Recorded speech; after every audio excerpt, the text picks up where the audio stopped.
Yes. What is up, MCR family? Another weekly edition of the show live on YouTube, Twitch, and Twitter. Should be a fun one today. Had some really good fights this last weekend. Some really solid fights. And I wish Rob was on. I know he's a little bit hurt deep down. Even though he denies that he's a Carl Frampton fan. We all know that he's a Carl Frampton fan. We all know that. It's okay. Plus, we have good fights this weekend. And sprinkled out throughout, we have, topics of like Roy Jones Jr. versus Oscar De La Hoya. I guess that could happen in 2021. God, shout out to YouTube Boxing, just ruining the sport. A lot to get into on today's show. So without further ado, let me get to my co-host, the one and only Gary in Dallas. Gary, how are you, man? I'm good. I was a little shocked too when Rob said that he wasn't a Frampton guy. I was like, yes, you are. Like, it'd be like if Virgil Ortiz took a loss. I said, I'm not a Virgil Ortiz fan. So what are you talking about? It's like, what? Okay. Like, that's news to me. All right. But it was a good week of boxing. We got some good news. We got some good trolling going on. So we got a lot to get into. Yes, we do. And Gary, I didn't have time. I just got a haircut. I did not pull up any of like the news topics up for us. So just, memory. I know us and memory is not like our forte. But when we get through the fights, let's try to remember like some news topics to discuss, like the Roy Jones Oscar topic, Luke versus Rosario. I want to talk about that matchup because I really like that fight. Just other stuff like that. But Gary, let's get into the fights that happened this last weekend. First, let's get into, chronologically speaking, the first fight of note, which is the Akhmadaliev versus Iwasa fight. And I gotta say, this was one of those fights where it was heading towards something that was entertaining and fun, and then it was stopped prematurely, in my opinion, and stopped extremely prematurely, in my humble opinion. I thought Iwasa, even though he got hit with like a 10-piece right before the stoppage, that fight had really just started going in some fashion in the 5th or 6th round when the fight was stopped. And Iwasa is a former champion. I mean, this is a guy that's been around for some time, a tough, durable fighter as well. We've seen him come, back from being knocked down. I was a little bit upset, I'll be honest. Like, this was like a major case of like boxing blue balls because like the fight was just getting good and it was stopped in the 6th round when it probably was going to get stopped at some point, but not till the later rounds, 10, 11, maybe 12. It was going to take some time, and we didn't get that. Gary, though, your thoughts on Akhmadaliev's first title defense and his 9th professional fight? See, I agree with everything you said, except that it was just getting good. Like, I mean, it was like saying Frampton was getting good. It's like, okay, he was doing better, but he wasn't gonna win. And again, the stoppage was too soon. Like, I'm one for early stoppages, not seem premature. But he didn't throw anything back. He took about 10, 12 shots to the head and didn't throw anything back, right? I mean, it was like a little version of what Holyfield did to Burt Cooper. When Holyfield hit with about 30 shots in a row, Cooper didn't really seem hurt. The ref waved it off. The ref was like, Cooper's like, why'd you do that? I'm not hurt. Like, I know, but you just ate 30 shots in that. Now, this was only about 10, and I would have let it go. But at a certain point, you do have to throw back, right? Like, you do have to not just sit there and eat shots. Neither guy was throwing that much until like the 5th round or so. Like, it was a very tepid first 4 rounds where like Akhmadaliev was just stuck at mid-range and long range. He wasn't really comfortable jumping in there with bursts of combination. And Iwasa was kind of just content being on the outside, sticking a jab out there and not really doing much with it.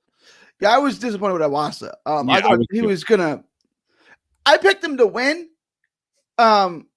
Whatever. I forgot about that. Whatever. I said he may lose by robbery, but like he'll after 12 rounds, it'll be clear he's the winner of the fight. Obviously that was wrong. And Akhmadaliev is the truth, man. Like Akhmadaliev, I think it had more to do with Akhmadaliev. Like, I was wrong on Akhmadaliev more than I was wrong about Iwasa. I thought Iwasa is what he is, right? Akhmadaliev's a lot better than I thought he was. Like he beat Roman in a competitive fight, and I never really thought the world of Roman. I mean, Roman's a fun fighter, he's an entertaining fighter, but I never thought he was all world skills. Like he had life and death with TJ Doheny, right? Like he's good, but who beat Iwasa? I knew that was coming. I knew I walked right into that one. I know, it's okay. Boxing math doesn't work, but still. No, I mean, Akhmadaliev was one of those guys where his only notable fight was the Rahman fight. So I was completely acceptable of people having a question mark about him and being unsure about him in this fight. And just, long term, like, what is this guy going to turn out to be? But even in the Rahman fight, you could see like a spark of like just specialness, honestly, like some unique talent there. I'm still dead set that the Stephen Fulton and Akhmadaliev fight is the fight for supremacy in this division. I don't think anyone else beats either or. Like, I do. I think Ray Salim and Brandon Figueroa beats everybody. No. Okay. Brandon Figueroa couldn't beat what's his name? Why am I forgetting the name? Why am I spacing on the name? The guy that missed weight. Gary, help me out here. Oh, Seha. Seha, yes. Seha. He couldn't beat Seha, who was 140 pounds, but still. But I'm talking about in the 122, not the 135-pound division or whatever the hell he weighs. Yeah, but Stephen Fulton's fucking that good. Okay. Stephen Fulton can outbox any of these guys, and he has a mean streak like we're going to talk about later, Jamal Herring, Shakur Stevenson, Chance Crawford, a lot of these like technical boxers that have a mean streak. Fulton has that. And Akhmadaliev, I do think, is truly special. I think his power is the best in the division. Like, maybe Figueroa can outvalue him and like win from just swarming him and win rounds that way, but punch per punch, like Akhmadaliev hits harder than Brandon Figueroa. And Reese Salim's not a heavy hitter. Like, he's a great boxer, but I think Fulton's a better boxer than Reese Salim.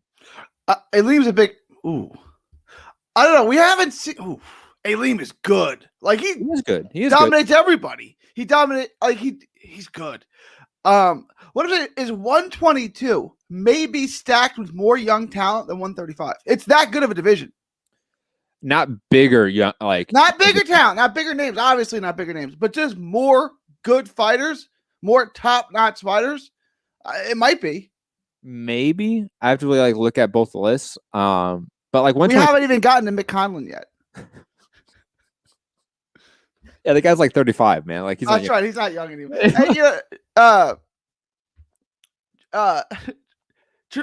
Tremaine Williams, the mighty midget. Yeah, he's not young either. I mean, he hasn't had that many fights, but he had so many inactivities, long rests, like 3 years out of the ring. He's like 29 now. I looked at him. I was like, how old is he? He's like 29. He's not young anymore either. But I think that largely speaking, this division's stacked with a lot of young talent that aren't really big names. Like, this is like the 154-pound division of the low weight classes, right? Where like it's stacked with really good fighters that can all sort of beat each other at the top. But no one's a star. Like, no one's out here drawing like ticket sales and TV viewership, but it's all great fighters. That Puerto Rican kid that fought on the Serrano undercard, Caraballo, Carlos Caraballo. That guy is so good. He's a prospect, but he's a prospect. He's only had 10 fights. I guess Akhmadaliev's fought like legit fighters at this point. He's fought 2 champions. Right. And Caraballo's fought 2 journeymen that we know of, right? Like Baez and Mike Oliver, whatever his name is. Yeah, we know Baez. Okay. Yeah. Right. And he's destroyed both of them. And no one gets rid of Baez, right? And Caraballo destroyed him, dropped him twice. Like, that guy is he's got a ways to go. But the speed, and that's Puerto Rico's next star. If they're looking to say who's going to replace Cotto, if it's anyone, it's not Manny Rodriguez, who could also fight. Luis Nery's also in that division. We don't even mention him anymore. But he's not going to beat any of these guys. I don't know that you can say he's not going to be. Nery's good, but I don't know who I'd pick him against. But he could. Like, Nery's really good. No. I mean, he has a puncher's chance, of course. But you talk about inactivity. You talk about a guy that clearly is not dedicated to the sport. I'm not picking him against a guy like Stephen Fulton, who seems like he's always in the gym. Or Akhmadaliev, who is getting yelled at by Joel Diaz constantly to train. I feel like Nery was supposed to be the next great Mexican star, like 5 years ago, when he when he won the first world title. How long ago that was? Like, yeah, like, it didn't really. You have a failed drug test. You have missing weight, and that just torpedoed his momentum in a lot of ways. It's unfortunate, but that's just the reality to it. Like, I would pick Brandon Figueroa against Luis Nery right now.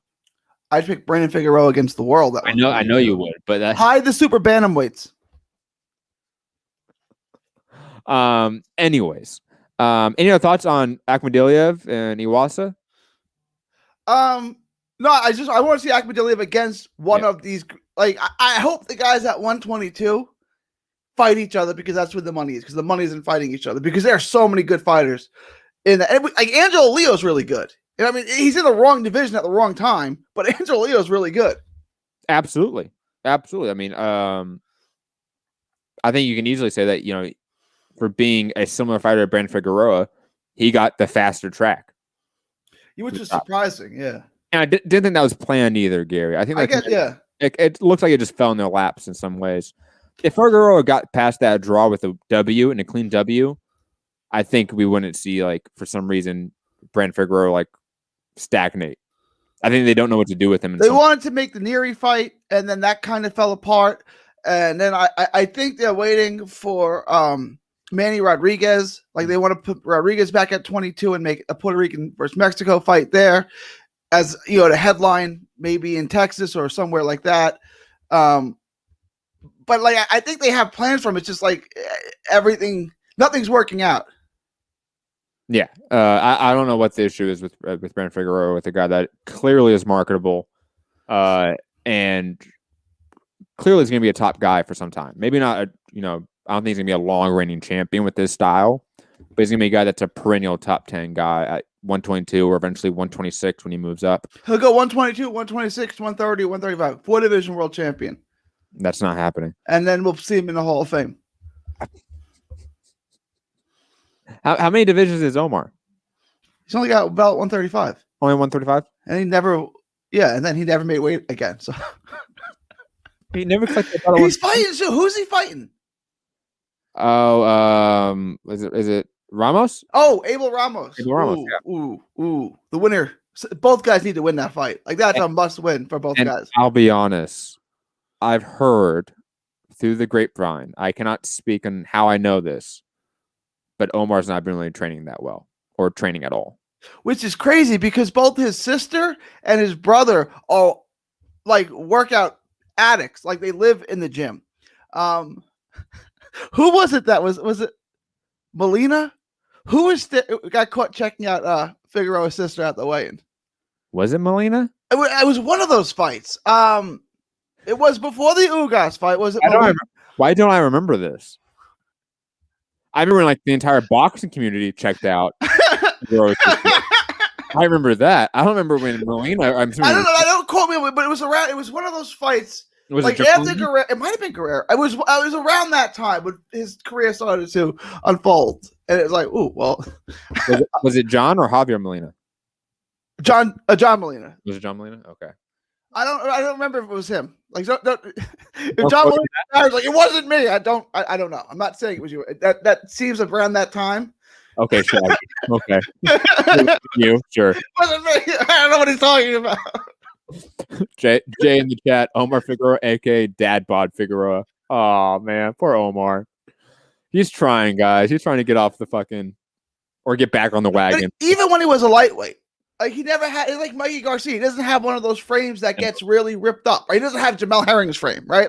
Even when Mikey was on the juice with allegedly allegedly he didn't look like he was really that muscular. His fucking shoulders got bigger. Yeah. Anyways, digressing from that, let's talk about the other Uzbeks on the card quickly. Islam Majimov faced Imani Colombo, I believe is how you pronounce that. Another undefeated fighter. I gotta say this, guys. Majimov is not the real deal. Out of all the Uzbeks that we praise, he is clearly the hype job. We're gonna get to Chakram in a second. Chakram's the real deal. Giasov is the real deal for a prospect. Majimov, man, I think he is defensively poor in pretty much every category. He tries to make it up with some flashy movement that doesn't work. I think his offense is nice, but it's such a rhythmic style of offense that if you upset that rhythm, he just doesn't get going in any significant fashion. I'm just not impressed by Majimov, even though everyone keeps telling me this is the guy that can beat everyone at 154 right now. But I don't see that. And Jay, quickly saying Majimov fought. What the fuck? I ain't know. He was on the Akhmadaliev Iwasa card on DAZN for those that want to see it. Or It started at like 8:00 in the morning. What time did that start?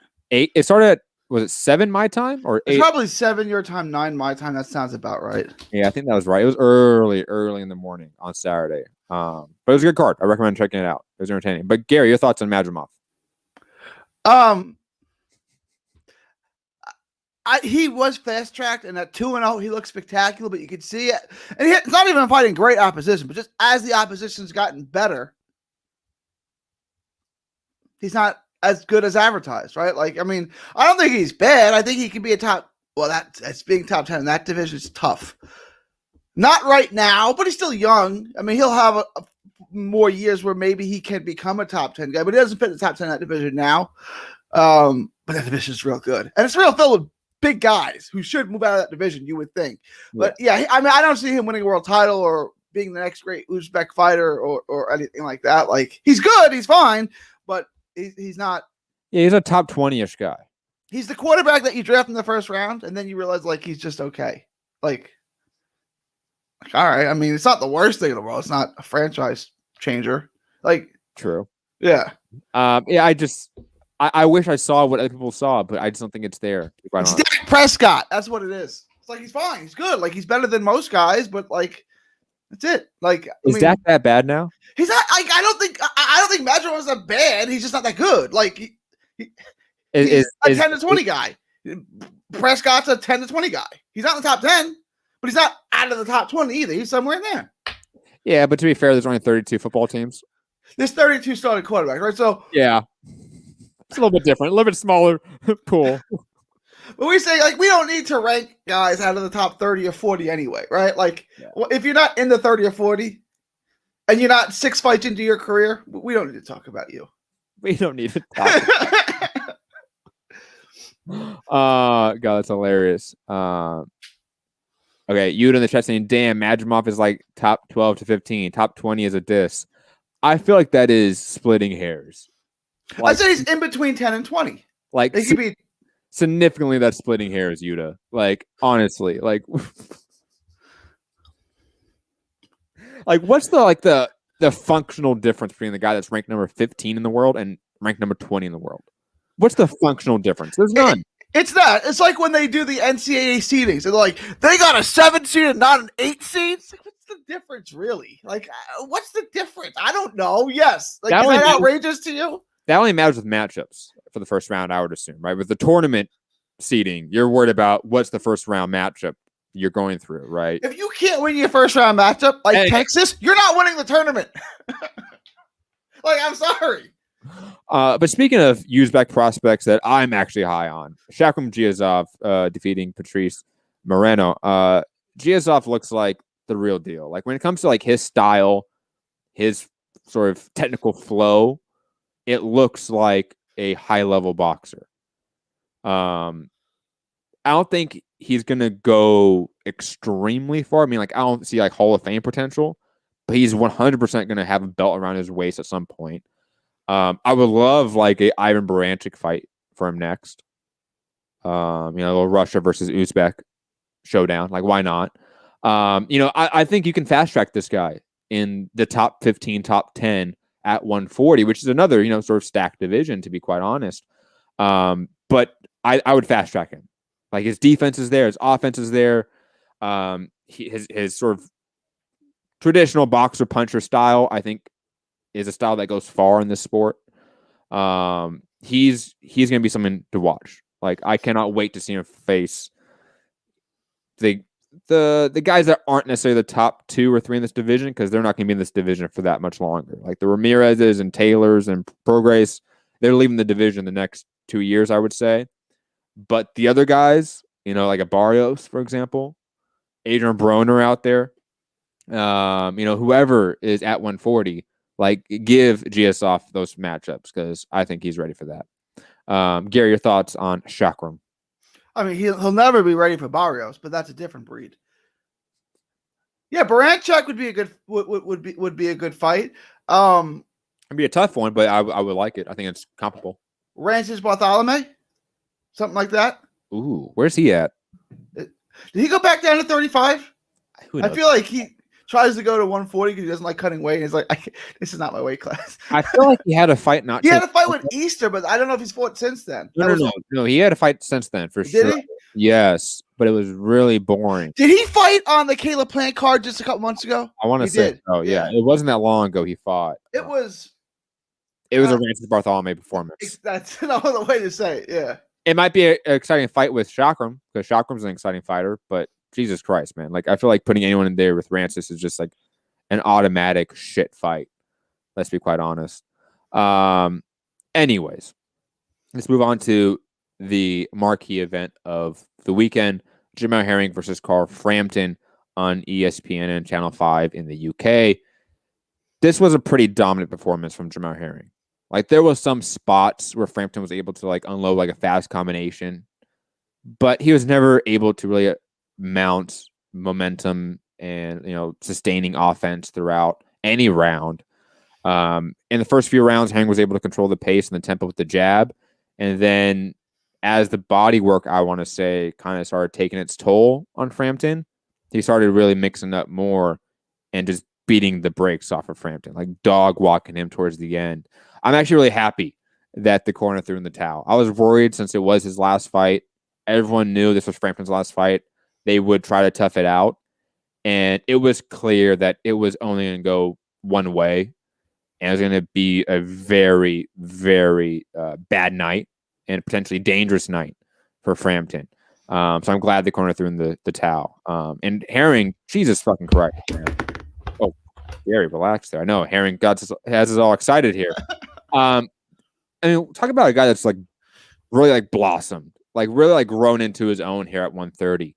I think also that gym, like I mentioned earlier, like that the Crawford, Herring, Shakur Stevenson. There's a few other guys I'm not remembering. They all seem to really be clicking in that gym with that style that they really have. Maurice Hooker. Maurice Hooker is another one, though. Even though he did try it with Ortiz. Did fine. It's just Ortiz is like Barrios. Ortiz is a different breed. And to be fair, Hooker doesn't have, in my opinion, the power that Crawford, Shakur, and Herring. Whoa! I thought you were going to say the skills. Whoa, the power. His power's fine. No. I mean, in terms of like Herring at 130 has more power comparative to the division than Hooker at 147. You see what I'm saying? Maybe. Without a doubt here.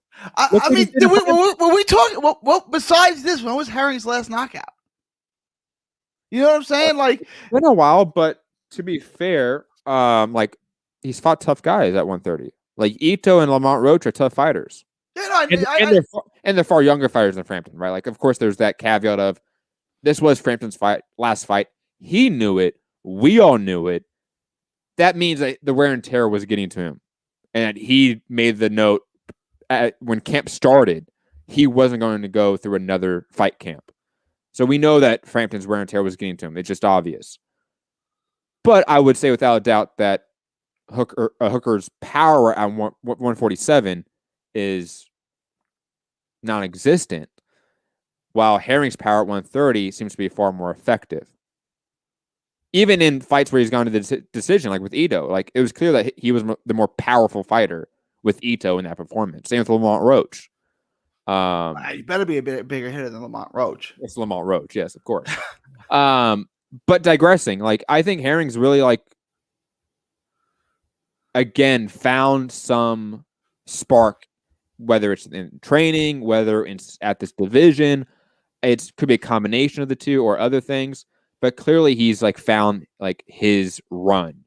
And I think we're going to see him probably get another big win or two before he calls it a career. Like I wouldn't be surprised if we see him face Valdez next and him beat Valdez. Even though Valdez is coming off of a great performance in his own right. Like Herring is that good.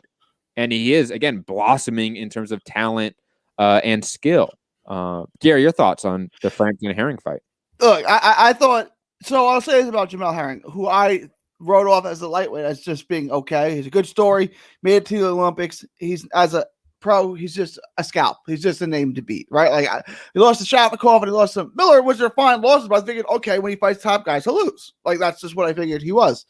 And how far he's come is a testament to his determination and obviously Bomac and the change in camps. Like, I mean, he looks like he may be the best guy in that division. Yeah. Now the division's loaded with young guys like Shakur Stevenson. I guess Valdez isn't young anymore. But Chris Colbert, there's a ton of good boxers in that division. I would say this from start to finish, given the level of opposition, what Jamel Herring did was the best performance so far in this year. Now, I know the year's early. We're only a quarter of the way through, but that's even better than Valdez's performance. That was the best performance we've seen this year. Given that it was. Who's a bigger underdog?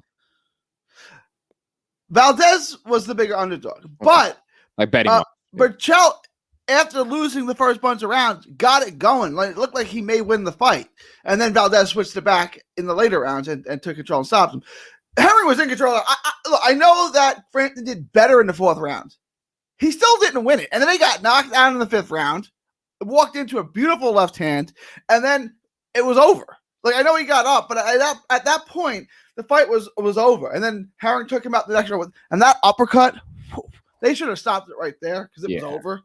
And I would say that's a bad stoppage. It's a good stoppage by the corner. It's a bad stoppage by the ref. Yes. Because they should have stopped it. And when he hit him with the uppercut, it's over. Like, I don't care that he got up. He's in no position to fight. But I guess it's Frampton. It's his last fight. I'm not going to stop it. Let his corner do it. And then the corner did. But if I was the ref, I'd have stopped it personally. But yeah, I would say Frampton is the sport's not Frampton. Herring is the sport's most improved fighter. I mean, I never thought he'd be a world champ. I mean, when he lost to every good fighter he fought, and it's like, okay, this is what he is. It's really funny that the two top guys in this division now are vying for that point, like that title, right? Like the most improved fighter in boxing right now. It's either Valdez. Let Valdez do it again. He's had one good fight. Let him do it again. Yeah, Herring's more on a run where he's looked really good as of late. That's true. Valdez had one great performance. Great fight performance. I mean, that's why I probably disagree with you on Herring having the best performance of the year. I think Valdez's performance against Burchell was awe-inspiring. Like, truly. Oh, damn it. Just drop that. I'll be honest, though. Right after the Valdez fight, when he won, I wanted Valdez versus Shakur next, right? But after, Saturday, after Herring won, I want nothing but Herring versus Valdez. And, like, Shakur's the young guy still. Like, I want those two top guys to duke it out. I want to see who's the most improved motherfucker in this division. I want to see Herring versus Shakur, personally, because I want to go to the fight when they have it at the Garden. Yeah, but they're like teammates, man. I know. It's not happening. It's not. But that's the fight I would...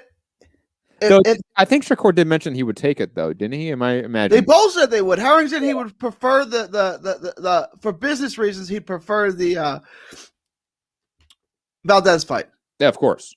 Yeah, it's gonna be more money. At yeah. the time. But they both said they would take the fight. But you're right. You'll probably the Valdez fight, which means he may have to give up the WBO belt. And I don't know. Shakur would fight for the vacant belt, I guess, and then Herring would leave the division. But they could fight after that. Like, let's say if Herring beats Valdez, like they can come to an agreement. Like, hey, look, like we're gonna do camp over there. I'm gonna do camp over there. Yeah, fight. Like this is business. I think they can do that. I don't think they would do it before one of them beats Valdez, though. Because Valdez is the money guy. And plus, it seems like an unnecessary step to fight within your camp when there are fights to make outside of your camp. Like we don't need Herring Shakur right now. We need Valdez versus one of them right now. Either or, to be quite honest. I would pick both of them. Look, because Valdez is not fighting Burchell. He's fighting the polar opposite of Burchell in either Herring or Shakur Stevenson. So I think they would both box circles around him and possibly stop him late. Like, I'm not 100% sold on that. That was a great performance against Burchell, and I was 100% wrong. I picked Burchell to win by destruction, by one-way traffic, I think my prediction was. But I'm not sold on him. Like, I want to see him do that again. No, I think, like you said, I think you said perfectly. Herring and Shakur are very different fighters than Burchell. Like, it's an antithetical style of fighting compared to Burchell. The strategy, the tactics that Valdez employed against Burchell are not the same tactics and strategy he needs to try out with Herring or Shakur. It's a much tougher fight style-wise for Valdez. Absolutely. I'd probably pick either Herring or Shakur over Valdez, respectively. But I still want to see either one of them face Valdez before they face each other. That's just how I view it. And plus, you have like Gervonta Davis out there still. Like, I think at this point in time, if you're the odd man out in that matchup with Valdez, you try to be the B side with Gervonta. And that's what I would do. Like, I would go, I know it's not happening because it's Bob Arum Top Rank. But if I'm Herring or Shakur, I'm one of them that's the odd man out with the Valdez matchup. I go ask Bob, I'll take the B side money with Gervonta. Let me go collect a belt over there and bring it back here. Like, that's what I would do, if I'm being quite honest. Because even though the split would be much better with Valdez, you're still going to make really good money with Gervonta Davis, of course. And you can, have a great fight. Other names that are obviously mentioned, like Chris Colbert, you mentioned. I think he deserves a big fight ASAP. I'm trying to think of other names in the division right now that can really make sense for either Herring, Shakur, or Valdez. Joseph Diaz is still out there, though he didn't look that great in his last fight, of course, and he lost the belt at the scales because of it. Foster's going through a little bit of a promotional dispute right now, right? That's a shame. That's two of boxing good guys. And I put that on Twitter, and they both liked it. I said, those are two boxing's good guys. I hope they work it out. And both Lou DiBella and O'Shaquie Foster liked it. So I'm hoping that they can work it out, because I really like both those guys. And plus, it's just business, dude. This, Gary. I get it. Yeah. You have those prospects that sign with the small promotional company, and they get big and they get poached by the bigger promotional companies. That happens all the time.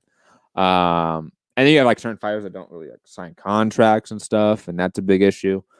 But digressing, another name like Rene Alvarado, like if he's a veteran, but yeah, I could see Herring taking a tune-up fight or Shakur taking a tune-up fight against Rene Alvarado, somebody like that.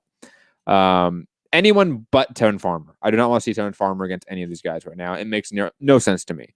I've seen a lot of people online mention Tevin Farmer with like any of these guys, and just stop. Like, has Farmer won a fight since Joseph Diaz? He hasn't fought since then, has he? Exactly. So like, just let him pick up a win, please. But Tevin's that people like Tevin, people like his story. He's a personality. People like Tevin, so they're always going to mention his name. It's like the same reason why we mentioned. I'm not comparing him to Broner. He's not a train like Broner is, but people always mention his Broner name because I like him. People like Tevin, so they're always going to mention his name. Now, I know they're nothing alike. I get it. I'm not comparing their personalities. I'm just comparing that people like them. People enjoy watching them because of their personality. I don't know about people really get like their kicks by watching a Farmer fight. No, but they like Tevin Farmer. You're right. As soon as the fight starts, they wish they would have picked somebody else. But yeah, let's just be quite honest about that. I think people like Farmer's story. Like Herring. Exactly. Herring has a great story, and that helps a lot. But digressing on that, Donnie Nietes pick up a win as well against Pablo Carrillo. Who else on this card? Keyshawn Davis obviously found the card. And let me speak on that a little bit. I was wrong. He's good. He's legit. I don't know how far he's going to go. I don't know if he's the next Mayweather, but he's a legit prospect. I want him to be a little more fired up in this matchup. I want to be a little more aggressive and violent, and he was. And against an opponent that wasn't a bum. Like, this is a guy that has 10-1, 9 knockouts out of 10 wins, and he looked completely mismatched against Keyshawn Davis. Like, Davis is good. I'm really excited to see his career now. I'll admit I was hesitant about jumping on this bandwagon, but Gary, I'm on the Keyshawn Davis bandwagon now. He should get the honorary Texan card. He should get who was that for again? Who are you taking away from? Oh, Eric Molina. Poor Eric Molina. God damn. No, I mean Keyshawn Davis is good. Like I was really impressed by his shot selection, how powerful all of his shots were, how fast his shots were, how he was always in the perfect range. Like there were just certain things that he did just right that you don't see a lot from 1-0 prospects. And he's 22, so like he's physically strong. He's not 18, right? Yeah. It's not like he bring up an 18 year old, so he's already physically strong. He'll get stronger, but he's not a kid anymore. He's a man. I think we can move him up pretty quickly, and I think we could have him fighting for a world title late 2022, 2023, if he progresses like he should. So okay, let me look at lightweight division right now, because I'm curious. Like let's play matchmaker here. Like if you're you want to start playing matchmaker 2 fights in? Absolutely. If you want to fast track him to get a title fight at the end of next year, so 18 months, pretty much, right? You are fast tracking, like you are playing matchmaker here. So I would assume like you need him to face a real veteran soon, like a Ricky Burns type. Right? I would say I would want him to fight at least 3 more times, maybe 4 more times this year. Probably 4 more times this year, right? It's only March. So maybe get like a Jonah Carroll, like guys that like are like come at you a lot, but don't have a lot of power, have been in there with some guys. I want him to fight like a array of everyone, right? Because like Gamboa. Ooh. You want to throw him in there right away. Dude, like look, Gamboa in terms of box rec is ranked number 28 in the world. Okay, like hey, if you want to fast track him, if you want to get a title fight by the end of next year, he has to face some of these guys. We're talking about fighting like 6 more times, right? He said fighting every other month, right? Everyone says that. He can. So if I say he fought 4 more times this year, then twice next year, and then the title fight, so 6 more times and then the title fight. Yeah, maybe like a Romero Duno. There you go. That's a name. Or the other kid that got arrested. That's a Golden Boy lightweight. The kid from Philadelphia that got arrested at the weigh-in that one time. Avery Sparrow. Avery Sparrow doesn't really like to show up. He doesn't like to train, so maybe not him, but someone like Avery Sparrow. What is Jason Velez still around? Can you find Jason Velez? I was looking for his name, and I don't see it. God damn it! Where are you, Jason? Where are you, Jason Sosa? Ooh, there you go. Bring him up to 135. Yes. Yeah. I love this. James Tennyson. I'll do that. You can match him up with a lot of names that we know of that aren't like trap fights in a way. Like James Tennyson's one of those guys that's not a trap fight. But we've seen him face some champions. He's like good at lightweight now. Yeah, he's good. I see some people in the chat disagreeing with us on moving him up this fast.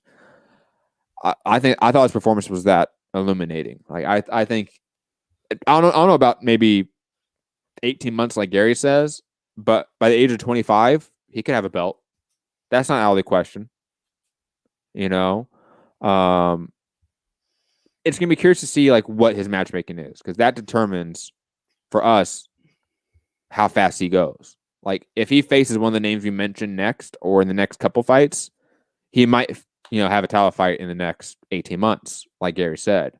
If he faces more of the Dunos of the world and like lesser than them, it's gonna be a longer process, maybe a 2 or 3 year process. But the guy is going to get a fast track regardless. It's going to be relatively either faster or slower compared to other fast tracks. He's good. Like, he is really, really good. Jay, if you haven't seen him yet in the chat, I recommend watching his last performance. It was that impressive. Gary, any other thoughts on that card? Can we talk about Nietes? Yeah, sure, man. Nietes is 38 now. Yeah. He looked good. Like, he looked better in his return fight than Rung Vasai looked in his return fight, for sure. His first return fight, which was terrible. And they looked better than Chocolatito did in his return fight, the fight before he fought Yafei, right? Like, he given it was 2+ years, because the last time he fought was New Year's Eve 2018, right? And beat Ioka. Beat Ioka, who was the best guy in the weight class. I think Nietes goes right back into being a player in the most stacked. You add another first ballot Hall of Famer into the discussion in that top 5. You have Chocolatito, you have Estrada, you have Ioka, you have Nietes. Like, this division is so stacked. Kudras, right? Like there are so many. That's probably the fight for him next. I would do a Kudros fight. Josh Franco. Sure. Why not? Because Josh Franco's not going to get any of these top guys. Well, I mean, they kind of fight each other. Rung Vasai, I mean, Chocolatito and Estrada are going to have the trilogy, which puts Rung Vasai on the burner. I don't think Rung Vasai is going to take a huge fight and blow his money fight with the winner. So he might fight somebody decent, but I don't think he's going to fight Ioka or even Tanaka or Nietes next. It's too risky. No, I agree. Even like Yorin Kajas is fighting this weekend. Like, and Kajas is, and yeah, he's got a world title. And I think like they loved him over at Top Rank, and he's good, but like they didn't love him enough though. He's not with them anymore for some reason. He's not? No, he's with PBC, dude. You're right. You're right. He's with Heyman. He's on the Jared Anderson Lipinets fight. He's on that card. He's the co-main event, man. That's his PBC debut. But anyways, I think Nietes is it's great to have him back in the division. First off, he's probably like a second ballot Hall of Famer, right? Maybe not a first ballot. Still. Nietes is great. I mean, it depends who's on the ballot that year. It depends. And plus, like some of those wins will look better with age. Like Ioka, that win's looking better as it ages. Of course, some wins don't, or some fights don't. Like draws with Moises Fuentes. The longer that goes, that's like, crazy, isn't it? It's like, dude, how did you not beat Moises Fuentes, dude? Like, you know what I mean? Like that's the nature of these divisions too, though. There's a lot of, guys having wins or losses and, mixing them up with, 8 or 9 different guys and mixing it up that way. It's sort of like the Four Kings in a way. But I think Nietes versus Quadros is the fight I would want to see next. It's a elite fight. It's a fight that gets him right back in the mix. And it's one that I don't think they've had yet. Like, I don't think they've fought before. Right? Yeah, they haven't fought before. So, like, why not? Those are two guys that are second ballot Hall of Famers, probably. Have them fight each other. Like, that makes perfect sense to me. And the winner of that is absolutely in line for one of those top 3 guys, whoever is available at the time. And I do agree with you that Rungsvia is he's not going to take a tough fight if he's getting a promise for the winner of Chocolatito and Estrada 3. Like, he's going to sit this out or go fight in Thailand against no-namers. Like, that's what he's going to do. It's probably what is the smart decision to do. Because if he goes to faces like Ioka right now, while it's a decent money fight, it's not the money fight that is, Estrada or Roman Gonzalez. And that's a tough fight. That's a fight that he could lose, especially with how Rungsvia has been looking as of late. But I am glad to see Nietes back. He looked really good in the performance. It dominated. I thought he won like every round, to be quite honest. But I also think that he doesn't have long for the sport. He's 38 years old? How old is he? That's about right. Yeah, I mean, 38. 38, man. And for these divisions, that's old. So hopefully he gets a big, 2 or 3 fights, and then he can bow out for the sport and, retire. Gary, any other thoughts on that card? No, that's it for that card. Let's talk about fights this weekend. Joe Smith Jr., our boy, the Union man himself, fighting Maxim Vlasov in this tournament still, right? Still the whole WBO tournament. I guess. Because this is for the vacant belt. So what's the other fight in the tournament, right? It was a 2-fight, it was a 4-man tournament. What was the other matchup? Why am I forgetting it? Because it was nothing to write home about. Hang on. I'll look it up real quick. Just I'll talk. Don't break down the fight for a second. Joe Smith Jr. I mean, Maxim Vlasov is a veteran, long, rangy fighter. He should be competitive in this in spots. But Joe Smith Jr. is one of the better guys in the division. I would say right outside the top 2 in Beterbiev and Bivol. Joe Smith Jr. I think should probably get a finish here within 10 rounds and set up the Artur Beterbiev unification fight or Bivol unification fight, whichever, and rematch, whichever is available and is going to happen next. Joe Smith Jr. is one of those guys that also has greatly improved. And he was a guy that I think a lot of people like Dan Rayfield like completely discounted. Similar to how like we discounted like Shawnee Monahan, but like we were right to discount him. People discounted Joe Smith Jr. at first, right? When he fought Sebastian Fonfora, right? Like, that was his first like real breakout fight, I want to say.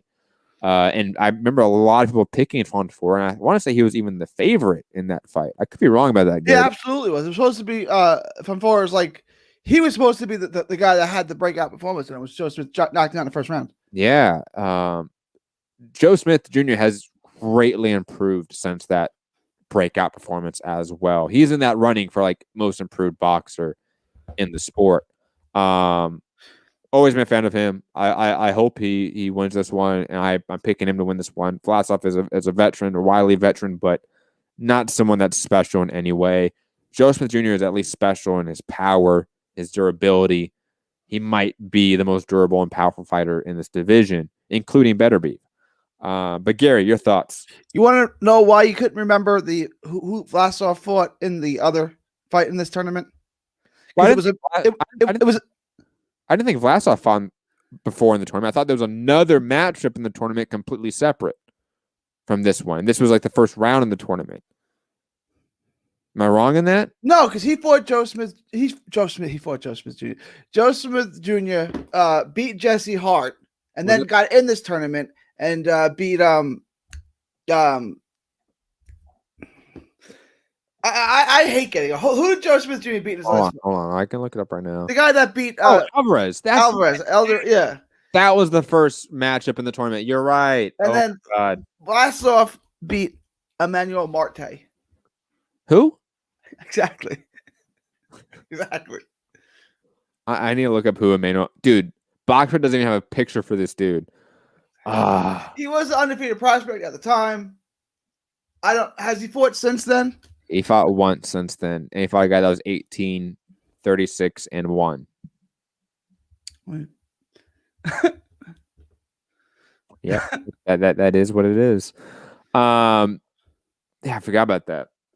I totally forgot about that. That was the first round of the tournament. I thought this was the first round of the tournament. Digressing. Gary, your thoughts on Joe Smith finishing up this tournament with a big W in belt? Yeah, he's going to be world Joe Smith Jr., who everyone wrote off as, just, a guy who could punch, he could do nothing else. He's turned it around. Jerry Capbianco and that team's done an excellent job. Joe Smith Jr. said he used to think Cap was joking when he told him that he was going to be a world champion, but like he could see the talent in him. It's just, and now they've gotten him there. It's crazy. Like if you would have told me when he got destroyed by Sullivan Barrera that he's going to be a world champion in a couple of years, I would have laughed at you. And now he is. Like he's gotten that much better. He's gotten better every step of the way. You can see he's gotten progressively better. His boxing skills is much better. He uses his jab much better. He moves his head now. But you go back early in his career, even in the Hopkins fight where he looked great, he didn't move his head and he got hit 1,000 times, right? Like he's gotten so much better, and you can put your finger on it, right? It's good to see like him come this far. Now he'll win this fight, and he'll get a big money fight with either Bivol or probably Beterbiev. I would imagine Beterbiev, and that'll be a great fight. It'll be a big money fight, and it'll be something the hardcores all tune in for. Yeah, and do 700,000 views on ESPN. Yeah, so sad, man. The light heavyweight division is really good, and just it's not getting the right momentum, not getting the right matchmaking, not getting the right exposure or attention. It's unfortunate, Anyways, though, also on the card, because this card is actually stacked with a lot of names, F.A. Ajagba is on the card against Brian Howard. Albert Bell, undefeated lightweight, is on the card against Manuel Rojas. Jared Anderson, heavyweight prospect, is on the card against one of the Carpentier brothers. I didn't even know they were still boxing. They shouldn't be. No, go ahead. Dude. Someone's got to take these L's. Trey Lippy Morrison on the card. I know he signed with Top Rank a while ago, but for some reason it hasn't really been getting a lot of fights for them for some reason. He's back against Jason Bergman. Duke Reagan, featherweight prospect. I think you're really high on Garrett. Yeah. Hasn't fought in a little while now. He hasn't. He's fighting against a guy named Charles Clark, who's 3-6-1. So, tough competition. Sonny Kanto is fighting Waldo Acosta, another heavyweight prospect. A lot of heavyweight prospects on this card. Jeremiah Milton, also another heavyweight prospect, undefeated. So you have 1, 2, 3, 4, 5 heavyweights on this card that are prospects. That's pretty crazy. It's either gonna be a really good event or a really shitty event with a lot of big guys fighting that's sloppy and boring. It's either one. That's how it is a heavyweight boxing. I was going to say they should end early. They shouldn't go the distance. But imagine all these horrible sloppy heavyweights all go the distance. Boy, that has the potential for being awful. It does. It really does. Especially since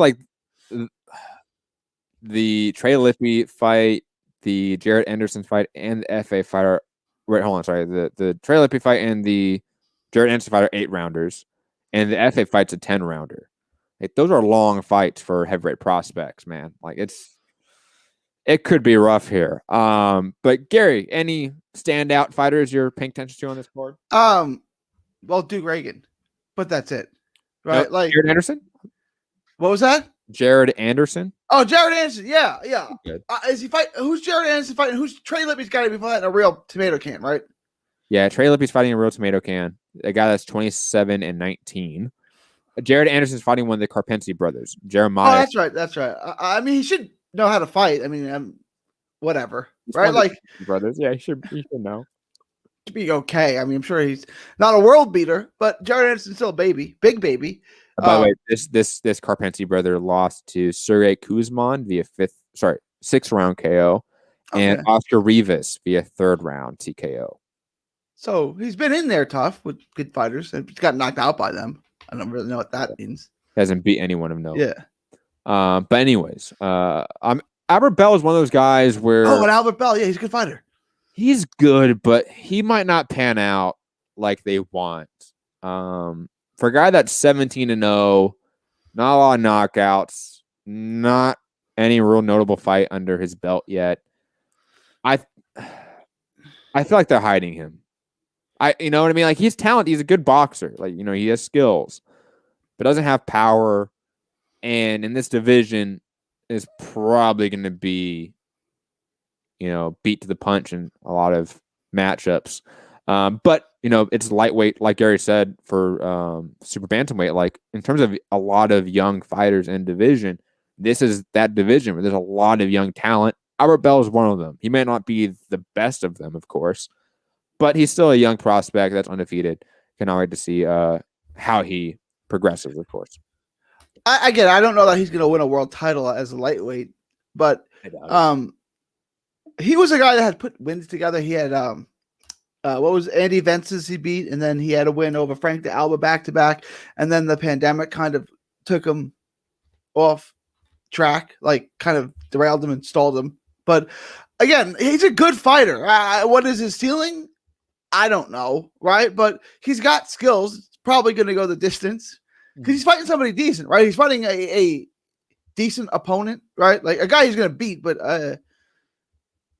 Manuel Rojas. Let me see if I remember him. I lost to Verdejo. Yeah, he's been in. Lost Andy Vences as well, and some other guys back in the day. Which he should go. He doesn't get knocked out, right? He got knocked out by Vences. Oh, okay. Well, then maybe he can get knocked out by.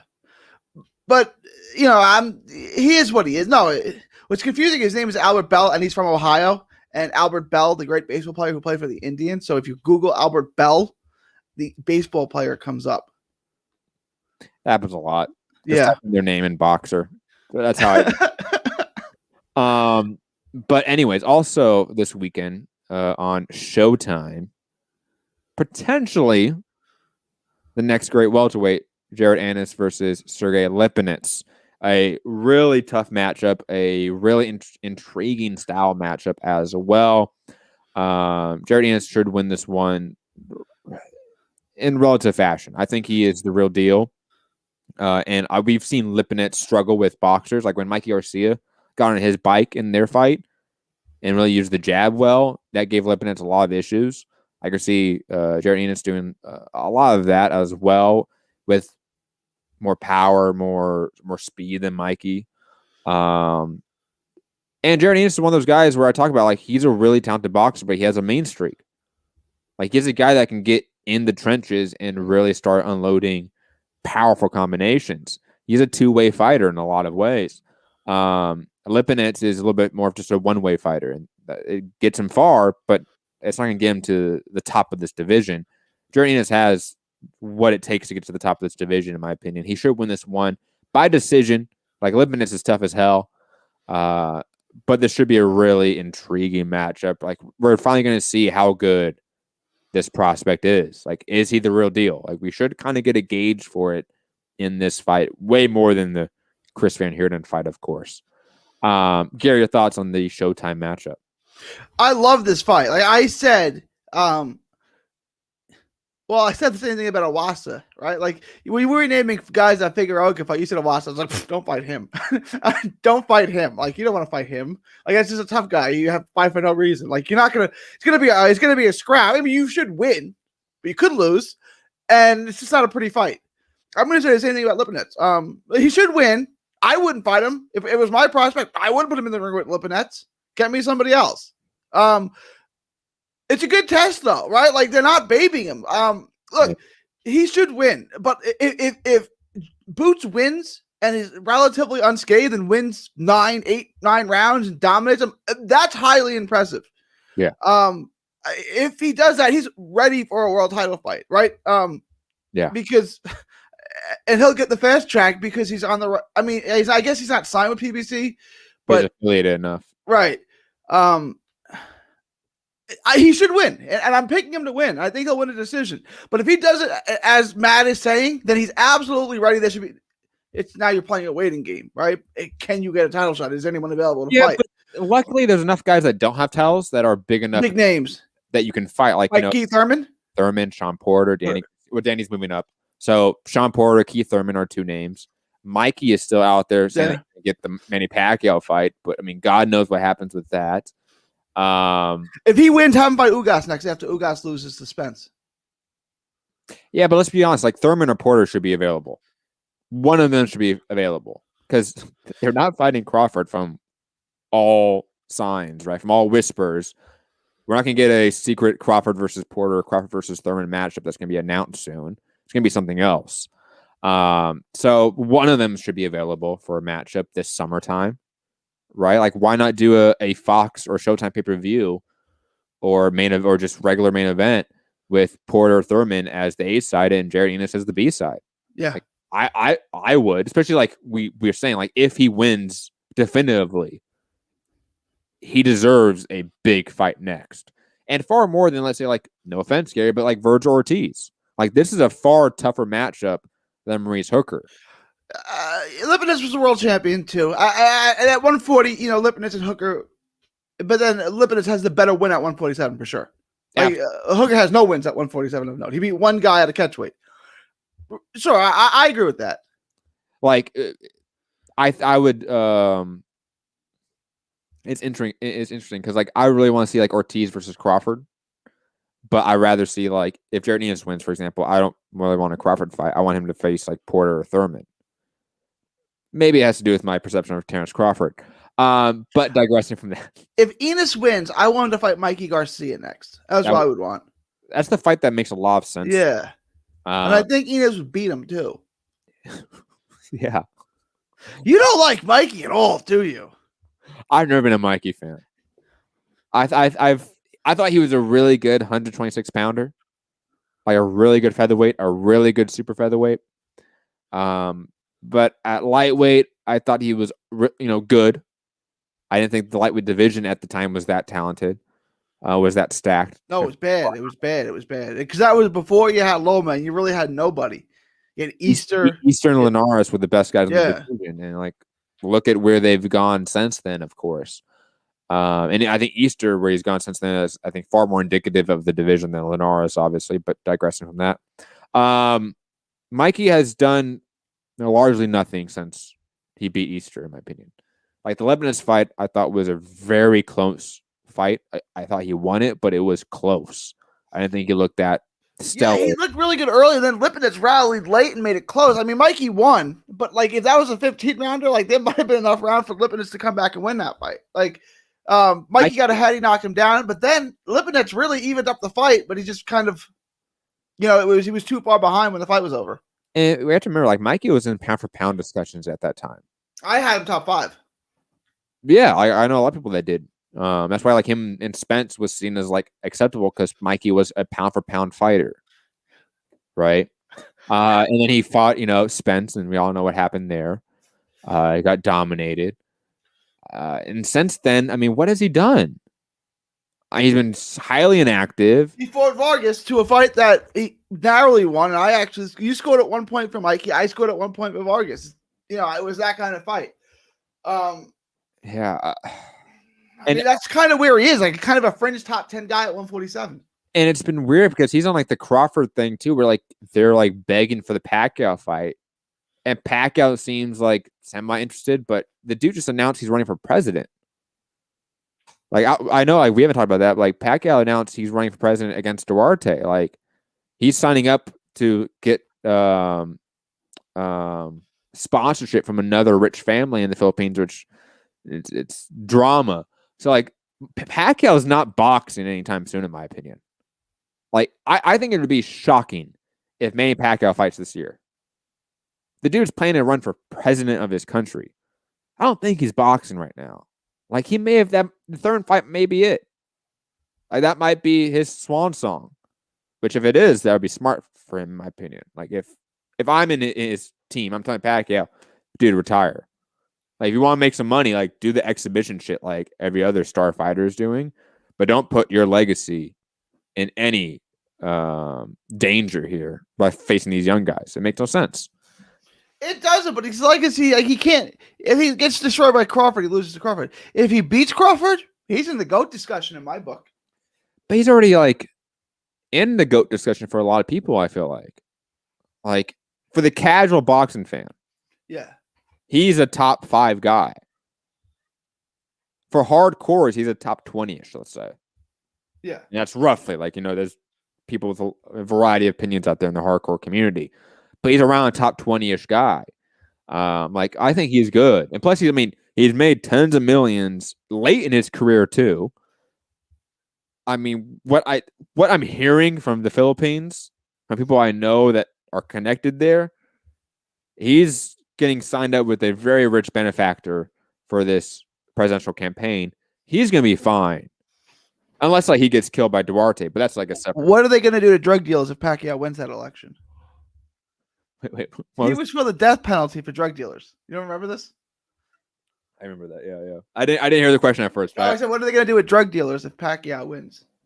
I don't know. I mean, I think Pacquiao is a complete like political pawn to like the rich families of the Philippines, to be quite honest. But his recent deflection or diversion from like Duarte has been intriguing. I don't have like, I'm not saying he's going to be some like, real people's champion here, of course. The guy is still signing up to a very rich family. But Pacquiao, I have no idea what that guy's political preference is. I don't think he even knows. You know what I mean? Like he's like one of those celebrities. You think they let him know? Like whoever's paying the checks will know what his politics are. See, I always thought politicians should be like NASCAR drivers. Like whoever endorses them, whoever donates them, they should have to wear the patches. Like you get an Amazon patch, you get a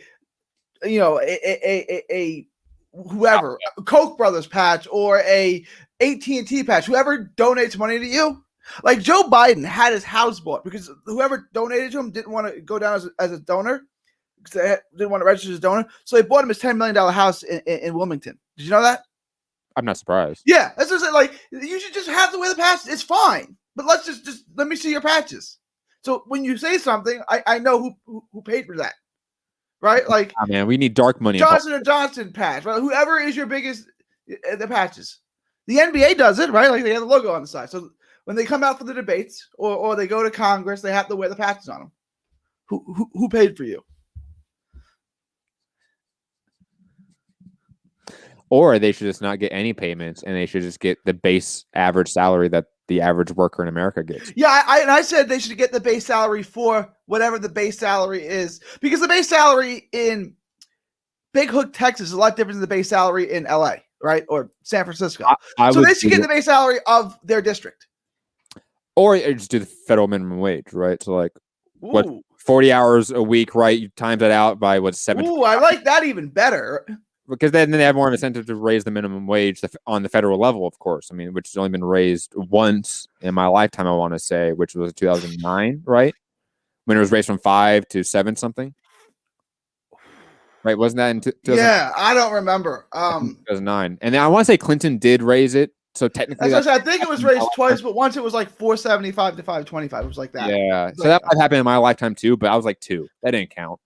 I want to say minimum wage when I was like, when I was 16, 15 years old was like 5.25. Yeah. You might be right. And then it went to 750. And that was kind of been there for ever. It's been that's what it's been. Yeah. Yeah, that's what I would do.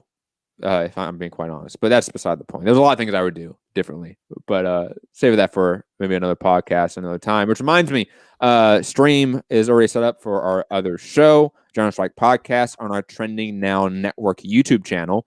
It's going to be part 2 of Is China Socialist? I mean, covering that in depth on the entire show. I spent the last show only covering it for like 30 or like an hour out of the time, or so to speak. And it didn't feel like enough time. I feel like I didn't cover it properly enough. So I want to come back and designate an entire stream to that topic, cover my thoughts on the Uyghur re-education camps, all that fun stuff. So that's tomorrow at 4 p.m. Pacific Standard Time on our other YouTube channel. You can find it at this YouTube channel as well, or Twitch, or my Twitter account. Digressing. Gary, also on this card, on the Showtime card, Yuran Ancajas, like we mentioned, making his PBC debut against Jonathan Rodriguez.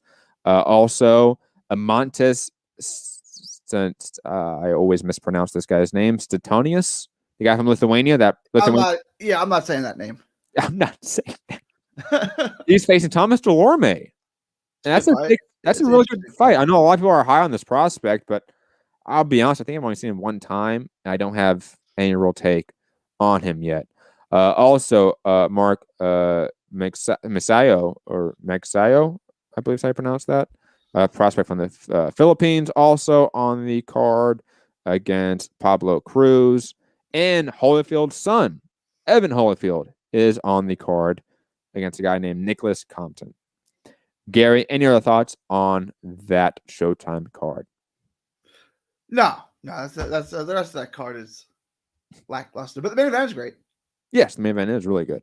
And there's good prospects on the card, kind of like the top rank card. Like the main event's really good, and there's a lot of prospects on the card, but there's no real good matchup on the undercard. Gary, let's talk about news in the boxing world. I didn't pull up any news. I apologize, people, because I ran a little bit late to the show. Again, apologies.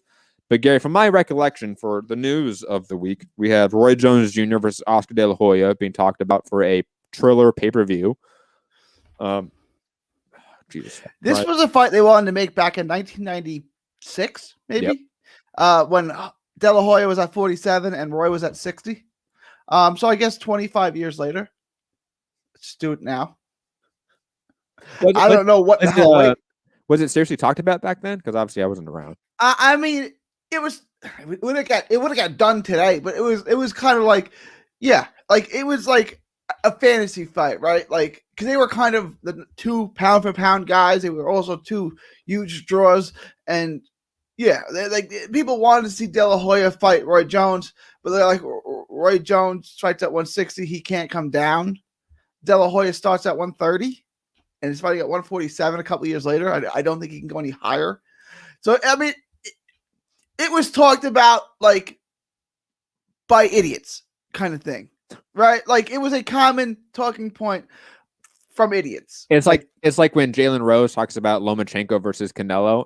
It was a little more mainstream. Boxing was more mainstream than that then. But I mean, yeah. Sorry. that popped up in my mind. My memory was like, oh, remember that? No, so I had to mention it. How about Paul Pierce? Happy Paul Pierce, a fucking legend, man. And ESPN's a bunch of squares, dude. Seriously. God bless strippers and sex workers, okay? They perform valuable work and labor. I don't know why they got so upset about it. I mean, it wasn't on their air. They've done ESPN guys have done a lot worse things. Like, that was weird, right? Like, that was a very quick reaction from ESPN. It might have been I don't know if they've had problems with Paul Pierce before. And I love Paul Pierce, but he says ridiculous things. Like, he said that if he played in today's game, he'd average 50. He skipped 35 or 40 and went straight to 50. He said that he had a better career than Dwayne Wade. He said when the Celtics played the Cavs, dude, and they were up 1-0, he said that in order for the Cavs to win, LeBron James was going to have to average 50, 15, and 10. Right? Like, he's a Celtics homer. Those Celtics teammates from that era are so delusional about basketball that it is comical. Like, it went from like cringe to like, oh no, this is just pure, like, this is hilarity. Like, this is comedy at this point. Because all those big three from that Celtics team are equally delusional about how well their team stacks up historically. It's just great to me. But Paul Pierce is fantastic. And that video was funny too. He was one of him and Jay. The only good thing ESPN has is it's Sunday, it's Saturday college football show, the Game Day Live, and their basketball coverage. And Paul Pierce was one of the guys that was good. I forget, people may dislike him because of the ridiculous things he says, and I get it, but he's really good. And Jalen Rose, forget what he says about boxing, okay? What he says about basketball, he's really good. And now they just got rid of one of those guys. So it's like ESPN is now complete trash outside of Saturday mornings 12 times a year. It's been trash for some time, though, unfortunately. It has been. When I was a kid, when I was Matt's age and younger, it's all I watched really was ESPN. Right? A dozen years ago, 15 years ago, all I watched was ESPN. Now it's unwatchable. Like, think about that. NJNP saying those big three were great at that time. No cap. No, absolutely true. No, that Celtics team was great at that time, without a doubt. Their perception of their greatness relative to other great teams, though, a little bit off, in my opinion. They won one ring and then lost to Kobe the second time, and then lost to LeBron in the conference finals in their final run. I don't know how great they were. They're good. They're good. They won a world championship. They're good. But like, I would argue like the San Antonio Spurs in that era were far better. The San Antonio Spurs team in 2014 destroys the 2008 Celtics. Like the 2008 Celtics, 2009, 2000, they were good. They were good. And they won a world title, but they're not like an all-time great team. No. It's just how it is. Anyways, we forgot you to reminding us in the chat that we forgot about the fight of the weekend, Ebony Bridges versus Shannon Courtney match. I think it's on DAZN, I would assume. Gary, you hyped? I don't know who Ebony Bridges is besides that she's internet famous. And and she has big tits, yes. I mean, it's just fine. Okay. I will say this. I did like. Is she good? Or is she, what was it? Anna Kournikova. Is she Anna Kournikova? Is she just something that people are going to enjoy looking at? Or is she actually good at her skill?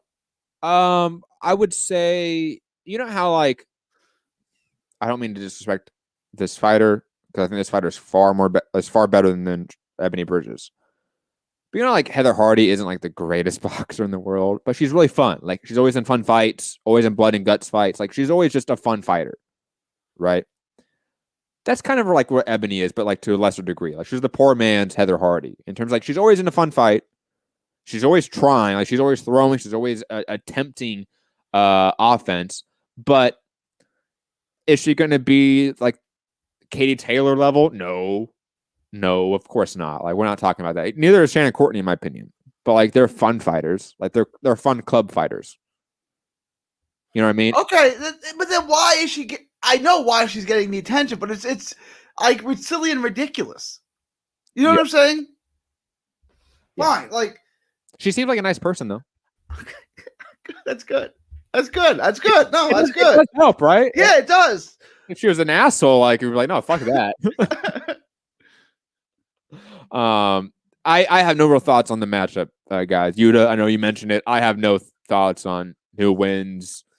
I'm gonna pick Ebony because like why not? Because first off, Shannon is Rob's person, so like I'm definitely picking against Rob. Oh yeah, I'm definitely picking against Rob. You just have to, right? Like when Yeah. Gary makes a pick, I have to pick against Gary. Like it's kind of like what you feel like you have to do on this show. Yuta, who is a fan of these guys or these women, I should say, saying Ebony is decent though. She really should be at 115. She needs to reduce the size. Never mind. I respect Ebony because she's a math teacher, and I don't know what you just said there. Yeah, I have no thoughts. Like she seems like she's a good person, and like she's an entertaining club fighter, and like that's cool. Like just know what you're getting. It's a club. It's a club fight. Like neither one of these people is gonna go on and beat like Sinessa Estrada or like Amanda Serrano. You know what I mean? Like that's not. Why is this fight getting the attention that it's getting? Because it's Matchroom. That more than anything, I'll be honest. I think it's more that than the fact that like Ebony has become like a little bit of an internet star, and even then, like I don't think she's that much of an internet star. Like I think she has like 30-something thousand followers on IG. Like it's. She had an internet picture that went around. I don't know. I don't remember this picture. Did I not this picture? I don't know. I mean, I'm sure you've seen it. Gary, it's just a weigh-in picture. All it is. Oh, okay. Kind of like that. The one girl that fought Michaela Mayer. Yeah. I can't remember her name. But like that weigh-in went a little bit viral, right? Like Hector Camacho used to weigh in G-strings. Those never went viral. It kind of did though. I guess so, yeah. I'll be honest though. Hector Camacho's weigh-ins is something that like even pre-internet went viral. Let's be quite honest, or at least pre like social media. Hector Camacho, man, fucking weirdo motherfucker. Goddamn. He was so good though. Like I mean, his skills and his power and speed, like he was so good. He was fun. I don't know about so. He was good. a little bit wasted talent. Like the talent. I mean, look, I don't want to say he was wasted talent because he had a really good career, but like he could have been like an all-time great. Like his skills were all-time great. His natural talents and abilities, like his hand speed was incredible. But like he liked having fun. Like he whatever. Do you think the same way about like Fernando Vargas? No. Vargas had the career that Vargas was good, but there was nothing great about him. Okay. Yeah. I kind of view them in the same light, to be honest. I mean, career-wise, they probably had comparable careers, right? Camacho may have the higher. Camacho, yeah, Camacho could have been a lot better. Also on the card, Conor Benn versus Samuel Vargas. Conor Benn should win this one in relative fashion. And Savannah Marshall versus Famike Hermans on the card as well. Savannah Marshall should pick up the win and then have a really poor call out of Clarissa Shields as she usually does. She beat her as an amateur. I didn't know that. And then Shields, which we don't know, which we don't talk about for some reason, beat her like 3 more times after that in different tournaments. Well, you didn't know that, did you? No, I didn't. Yeah, Shields beat her a bunch of times after that. Dude, no one's told me that these people have fought before. I've never heard that. Oh my God. It's like she beat Shields when she was like 13. Okay, I don't care. Like how? I guess it's still the last person to beat her. Okay, but whatever. Lost the Little League World Series. It's like I think people just don't realize like how like amateurs like how often that is. Like we're like as an amateur fighter, you pick up wins and losses against people you shouldn't win against or lose against. You know what I mean? Like that happens quite frequently. If you're thinking right now of a certain fighter, people listening, like go on BoxRec, go to the amateur record, and you'll be shocked by the people that they lost or beat in the amateurs. Truly. Like Thurman losing to Demetrius Andrade in the amateurs. Like that shit always is like, first off, why were they fighting the amateurs? Secondly, how? Jamel Charlo lost to George Rincon. That's right. Yeah. There's a few like that. Just like, and plus like they're different generations, it seems like too. So it's like, how were they in the amateurs at the same time? You get quite a few of those matchups. But moving on to news. Any real thoughts on the Roy Jones Oscar pay-per-view that could happen or may happen or whatever that Roy Jones wants? No. No Would, real thoughts on that. would you watch it? Like, as a guy that like grew up in that era, you are a super fan of Roy Jones. Yeah. Like, I know you're not going to pay for it because, like, come on, we're not going to do that. But like, will you like, go on, crackstreams.com? I won't go to crackstreams.com and I won't watch it there. I have some interest in it, but I won't do that. I will not go to crackstreams.com and watch it for free there. And when I'm done watching it, we can have a live reaction to the fight that I did not watch on crackstreams.com. Live? No, I'm into it. Into like a train wreck. Like you look at a train wreck. Like when Roy Jones said he wanted to fight Anderson Silva, I said, "Ooh, that'll settle the debate I had in middle school." Right? I guess high school. Anderson Silva's not that old. He's not in his 50s like Roy, is he? How old is Anderson? No, he's in his 40s. Yeah, 5-6 years younger than Roy. I would assume.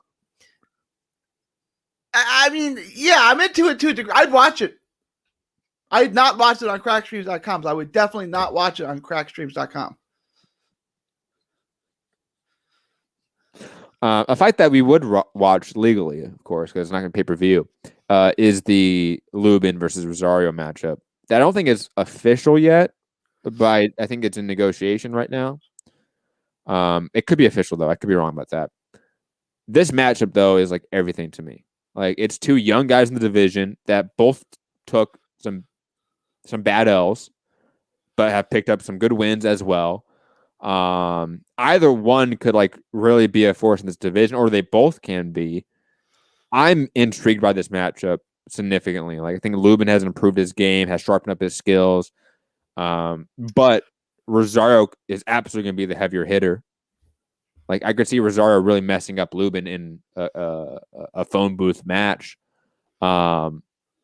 And plus, it's another like matchup in this division that's just like a stacked division that I am always intrigued by.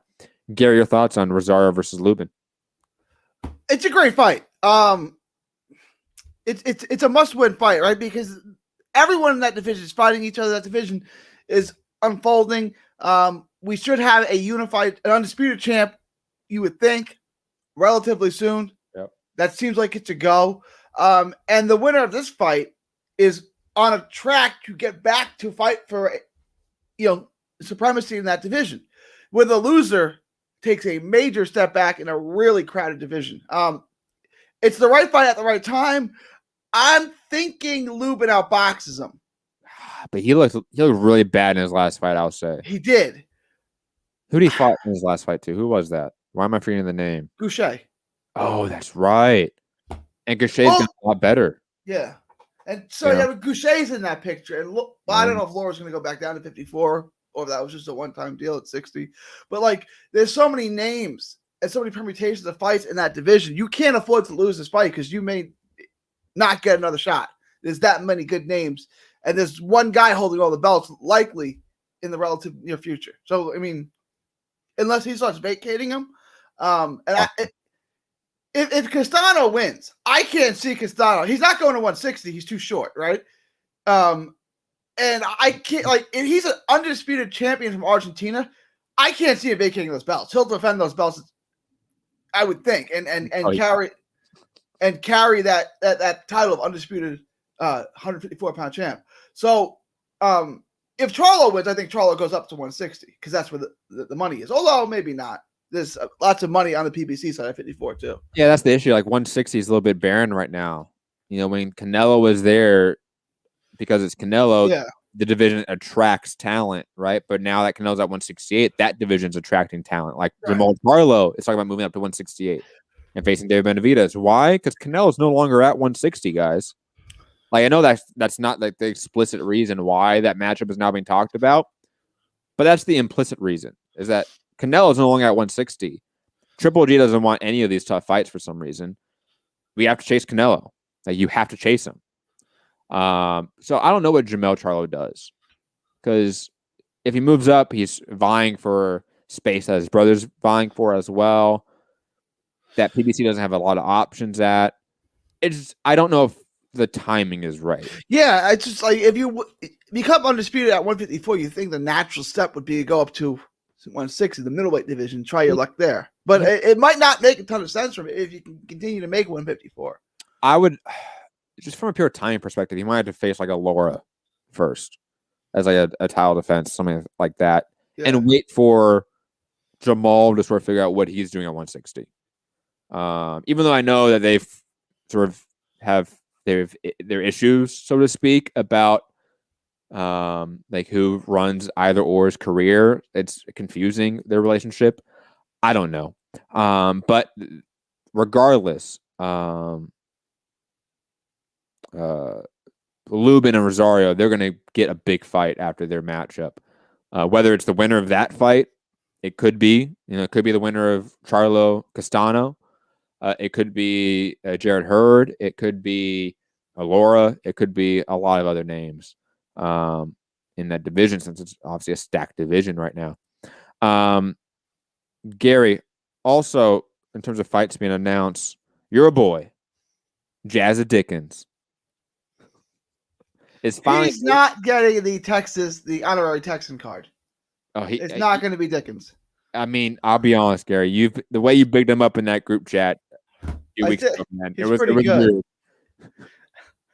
Said he's vastly improved. I'm not exactly a ringing endorsement, just like an observation. Yeah, but you pick him to beat Kid Galahad, and they're fighting now, and that's just not going to happen. Kid Galahad's one of the best boxers in the division, if not the best boxer in the division. I thought he beat Josh Warrington before Josh Warrington lost to Maurice Laura.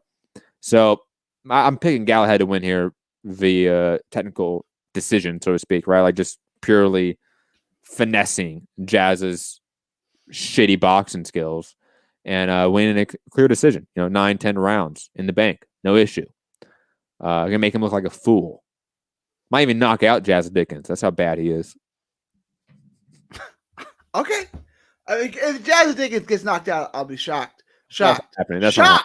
Yeah. That won't happen. That's also gonna be on the Canelo card. I'm excited. Jazza Dickens is vastly improved. Jazza Dickens is a different fighter, where Galahad is just a better version of the same fighter. And Dickens was in that fight, and was that a 10 or a 12 rounder? But it was the first. It was the first time that Jazza had fought anywhere near that many rounds, and he ran out of steam. And Galahad was more experienced at the time, and he was a better prospect, and he took advantage of him late in the fight. But it was an even fight until an even-ish fight. What? It wasn't a late stoppage, was it? Yeah, it was late stoppage. What, like round 6 or 7? I want to say 8. It was late. Was it that late? Oh, yeah, I can look it up. I went back and watched it not that long ago. After our debate. Yeah. Oh, Gary. It was late. It was the 10th round. It was 10th round, see? Yeah, it was late. It was late. Okay. And it was a pretty evenish fight. I guess he probably had on the scorecards. Galahad had pulled ahead maybe by a round or two because he had started to rally. But Dickens was in that fight until he ran out of gas. So he's a better fighter now. He's better on a multitude of levels. Again, I'm not 100% confident. Like I'm not making Dickens with extreme confidence. But if gun to my head, who I pick Dickens. Wrong. Wrong. Fake news. Totally upset when I found out his real name wasn't Jazza. It's just a nickname. Well, yeah, I think Jazz is like a common UK nickname. I could be wrong about that. Is it? Yeah, I want to say so. All right. I thought that was the coolest name, and then I found out that's not really his name. What is his name? I think it was James. It was something generic. Oh, it is James. It is James. Yeah, it's James. Something generic. James, motherfucker. Your name is Gary. After Gary Cooper. Really? Yeah. The actor? Yeah. My grandma loves that actor. She loves all the old-timey shit. Anyways, also Dylan White called out Deontay Wilder. That's not happening. Other news, I think that was pretty much it. Jaime Munguia looking for an opponent because Selitsky pulled out. That's a little bit upsetting. That was a good matchup. Are they going to get a complete tomato cake? Because I got a list of 3 names I came up with. Oh, quickly. Obali versus Nonito Donaire. That was announced. That's official now. Thank God. Especially since I think like the day before, there was a rumor that Donaire was retiring, right? I want to say even he posted that he was retiring. It was an April Fool's joke. I know. I want to. It got me. Yeah. I want to say it was a negotiation tactic, though. Maybe. Because the fight was announced the next day. I want to say, right? Just a little bit conspiracy minded. I want to say that was a negotiation tactic more than April Fool's joke. And I think that's it for news, Gary. I think that's. Also, we didn't touch on that when we talked about Herring before, but the WBO had given him 30 days to decide what he wants to do. Oh yeah, Top Rank runs that sanctioning body. They can just tell him no. They could. Hey, if Top Rank says to the WBO, "Give us more days," is the WBO going to say no? No. Then come on. Yeah, I think Aram sits on the board of the WBO. I wouldn't be surprised. Him and Frank Warren both sit there. I want to say there was a PBC exec that was on the board of WBC. And I want to say Todd DeBuff was on the board of the WBO at one point. I mean, none of that's surprising to me. I mean, yeah. Why is every single WBO mandatory a Top Rank guy? That's just a weird coincidence? No, of course not. It's funny trying to tell people don't know about this stuff about that dinner that they all have after weigh-ins, right? The night before the fight, we have the refs, the commission officials, right? Sanctioning body heads, promoters, and media all having dinner together, and the promoters pick up the tab. I mean, if in any other sport, if that happened, it would be major headline news on ESPN. And boxing's oh no, that's just normal. If Kevin Durant makes fun of an actor on a tweet, it's headline news. Dude, wasn't it in a DM too? And it was a DM, and they said that they have that relationship, and they always talk to each other like that. And they asked Durant to apologize. I'm sorry that was made public. That kind of language was made public. I remember I listened to the Joe Budden podcast occasionally, right? And they randomly called Kevin Durant one time. He was so fucking annoyed. and he used language similar to that. And apparently the NBA never heard that audio. Whatever, NBA. Anyways, guys, reminder, General Strike Podcast live stream tomorrow at 4 p.m. on our Trending Now Network YouTube channel. You can find it at our main page at Mixed Combat Radio, as well as TrendingNowNetwork.com.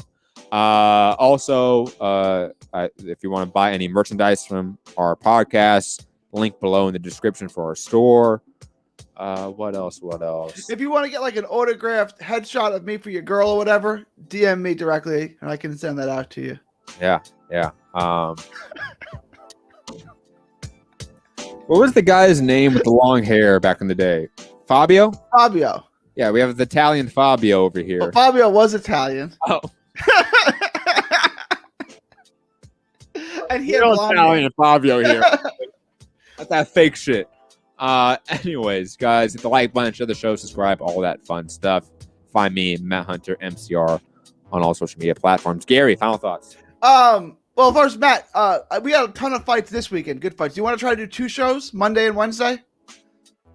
Yes, we can probably do that next week. Okay. I'm going to be out of town starting tomorrow afternoon and then through Sunday. There's a card in San Antonio. It's a 3-day amateur card, and then there's a pro fight on Saturday night. So I'm sure somebody from the RGV, the Rio Grande Valley, is going to be there because it's in San Antonio. It's only a couple hours away. I can find out. I can try to find out if the rumors about Omar Figueroa are true. If he's not, I can. It'll be discussed if he's not. Serious. I'll tell you off air how I know. I can. Okay, you do. You okay? I'll tell you off air. Find me on all forms of social media. 3D. Oh, guys, I want to say it is April, which is National National Autism Awareness Month. It's a cause that's near and dear to my heart. There's a link I have on my Facebook and my Twitter. I'll post it again. Send to me, Gary. I'll post in the description. Okay, I'll send it to you. if you can share it, share it. If you can donate to it, donate. It's a worthwhile cause. I'm not asking you to donate. If you can at least share it and get it out there and make it known, I would greatly appreciate it. You can do that for free. I know it's a worldwide pandemic and a lot of people are out of work and money is tight. So I'm not asking anyone to donate. If you can, that's great. If not, please share it. Share the link. But it's a organization that's near and dear to my heart.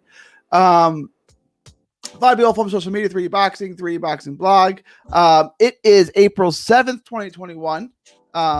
Ivan Calderon is still in the Boxing Hall of Fame, although he did some commentary on the Puerto Rican, the card in Puerto Rico.